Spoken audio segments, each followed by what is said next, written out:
Hadirin rahimakumullah. Memang kehidupan dunia ini sebentar dan sementara.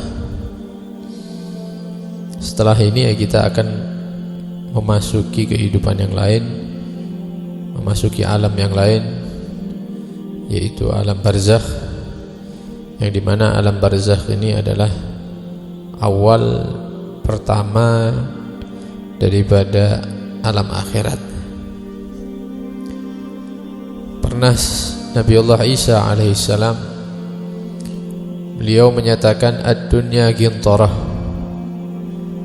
dunia ini bagaikan jalan atau jembatan yang dilewati. Fa'buruha, maka lewati itu jalan, wala ta'muruha, dan jangan kalian makmurkan itu jalan atau itu jembatan. Jadi beliau menyamakan atau memisalkan dunia ini seperti jalan atau jembatan untuk menyampaikan kita ke tujuan.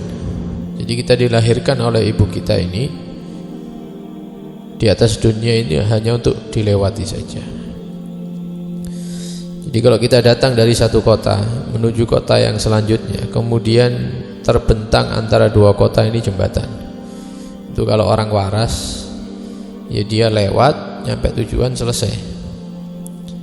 Tapi ada manusia-manusia yang berhenti di jembatan, dia beli batu bata, beli semen, ya. Jadi jembatan itu dibangun kamar, dibangun ini, dibangun itu, mau tinggal di jembatan.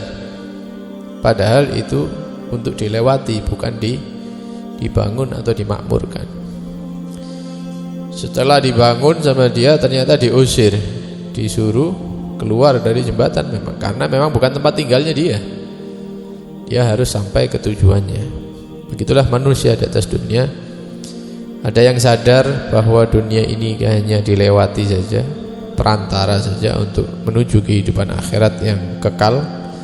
Ada manusia-manusia yang lupa dan lalai bahwa dunia ini bukan tempat tinggalnya, sehingga dia membangun rumah dan seterusnya, ternyata sudah selesai pembangunan meninggal, diusir dari dunia, dikeluarkan dari dunia secara paksa. Dia tinggalkan semua itu, apa yang telah dia usahakan.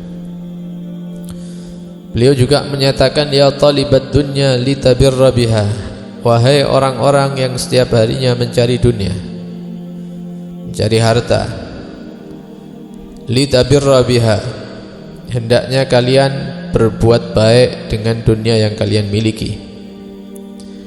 Tarkuka laha abar wa abar, tapi kalau kalian meninggalkan itu dunia, menjauhi itu dunia, itu nilainya lebih baik daripada kamu mencari dunia kemudian membagikan itu dunia di jalan Allah. Lebih bagus meninggalkan dunia, menjauhi dunia, mengambil secukupnya. La yajtami'u hubbud dunya wal akhirah fi qalbi mu'min.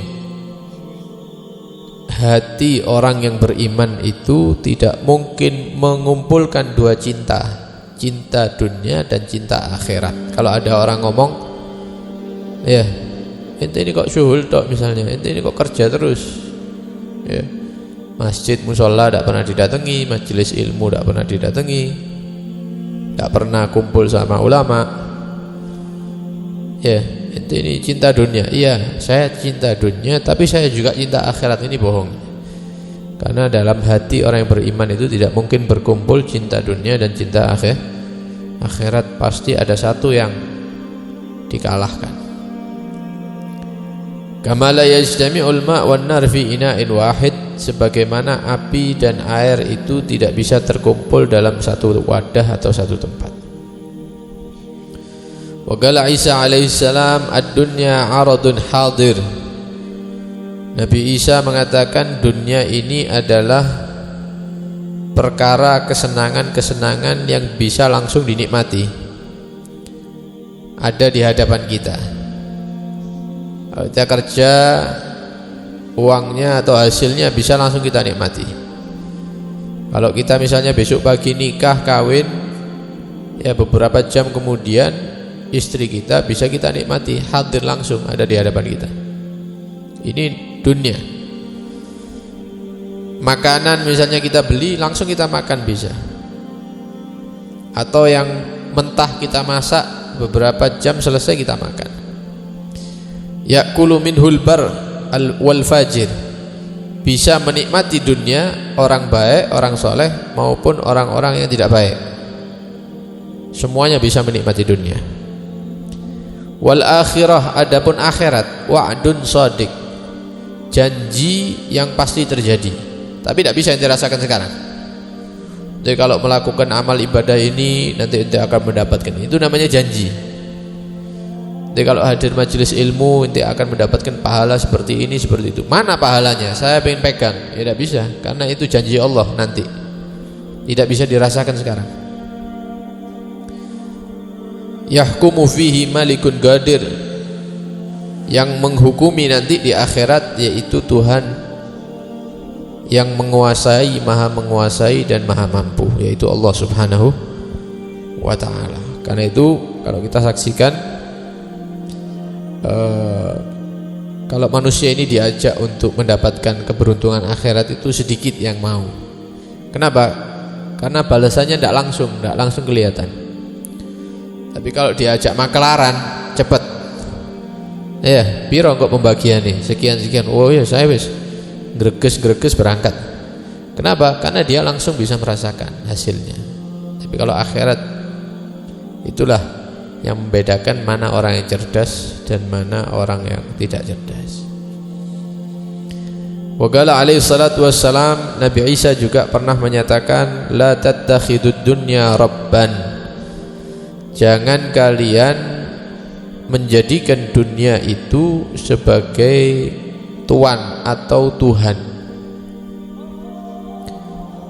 Bukan berarti uangnya ditaruh di kiblat kemudian disembah-sembah, bukan. Karena tidak ada insyaallah orang Islam seperti itu.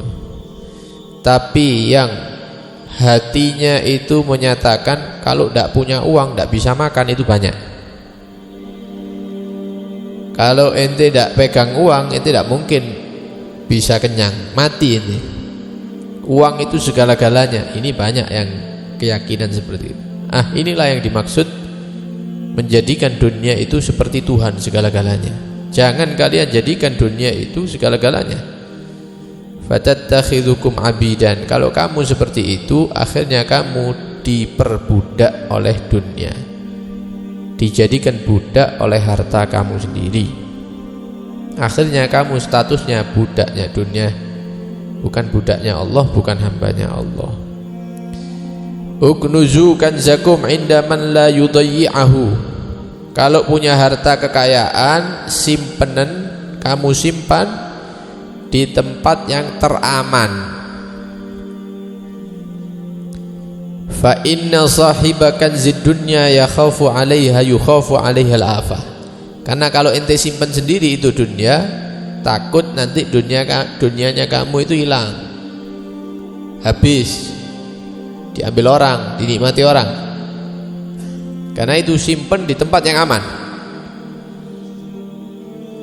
Wa sahibu kanzillah la yukhafu 'alaihi al-afah. Adapun orang-orang yang ketika mendapatkan dunia kemudian dititipkan di tempat yang teraman, artinya disedekahkan, diinfakkan, diberikan kepada orang-orang yang membutuhkan, itu nitipkan harta kepada Allah. Ini tempat teraman.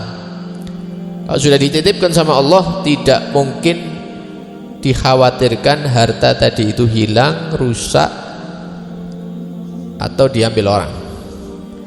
Tapi kalau ente eman-eman duwe gak wis eman, dolek soro misalnya, mau ngasih mikir-mikir misalnya, ada orang minta di rumahnya, jawabannya sepurane misalnya.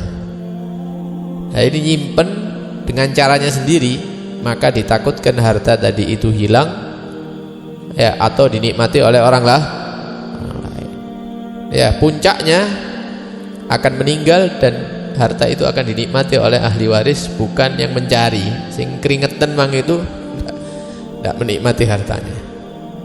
Karena itu mari kita sadari bahwa kita hidup di dunia ini hanya sebentar. Kita usaha banting tulang dan yang lainnya, itu semuanya tidak akan berarti apa-apa. Harta yang kita kumpulkan belum tentu milik kita. Karena itu, punya harta seberapapun, titipkan kepada Allah Subhanahu wa ta'ala. InsyaAllah nanti di akhirat kita akan bisa mengambil titipan kita kepada Allah Subhanahu wa ta'ala. Disitulah kita akan menjadi orang-orang yang beruntung di dunia dan di akhirat. Nah, mudah-mudahan apa yang kita pelajari, ya, kita dengarkan daripada ucapan-ucapan Nabi Allah Isa ini, ya, bisa memberikan kesadaran kepada kita semua.